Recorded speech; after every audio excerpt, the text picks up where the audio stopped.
Alright, in my previous video, I mentioned the case of Naplin syndrome Berhad against Jones Lang Wooton. Alright, what actually significant in this case is that let me recall back to what Section 3 is all about, and it relates to Section 3 and it relates to the application of English law in Malaysia.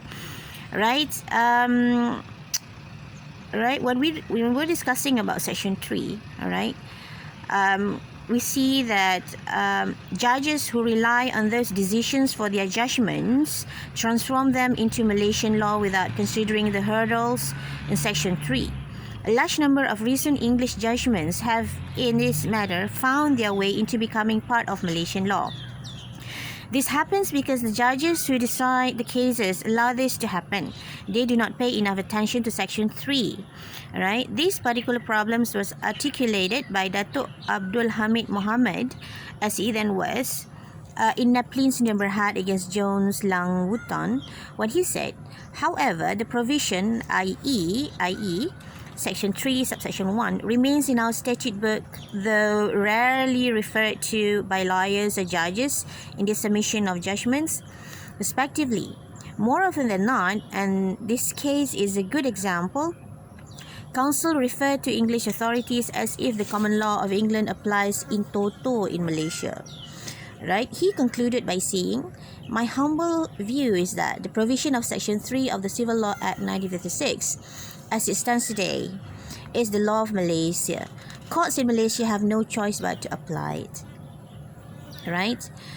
Okay, so I'm gonna relate with another case. 3 years later, in the case of Sri Inai, Pulau Pinang Syndrome Berhad against Yong Yit Sui, the learned judge Abdul Hamid Muhammad also voiced his concerns again on the passive attitude of the courts when it comes to Section 3. He said, this provision, which is Section 3, always gives me problems.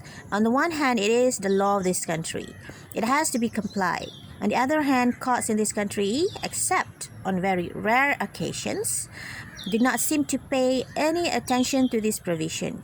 Instead, the courts appear to apply the common law of England, irrespective of the date of the decision, as if that provision does not exist at all. So there are suggestions to the amendment of Section 3 of the Civil Law Act, but I'm not here to discuss about that. So I think that's it for Section 5. Maybe you can read further on cases with regards to the proviso section of Section 3, because that proviso is also applies to Section 5 and the cases that follows. Please read all those cases. Alright, such as we have like Jamil bin Harun, Syarikat Batu Sina, Syndrome Berhad, Tengku Abdullah Ibni Sultan Abu Bakar. See, there are a number of cases. We have, with regards to absence of local statutes, I have a number of cases to show you. Let me show you,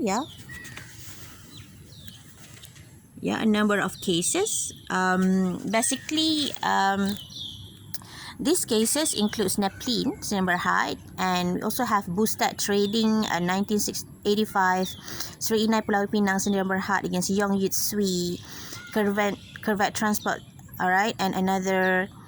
So these are examples of cases that also applies to Section 5. Okay, see you in my next video.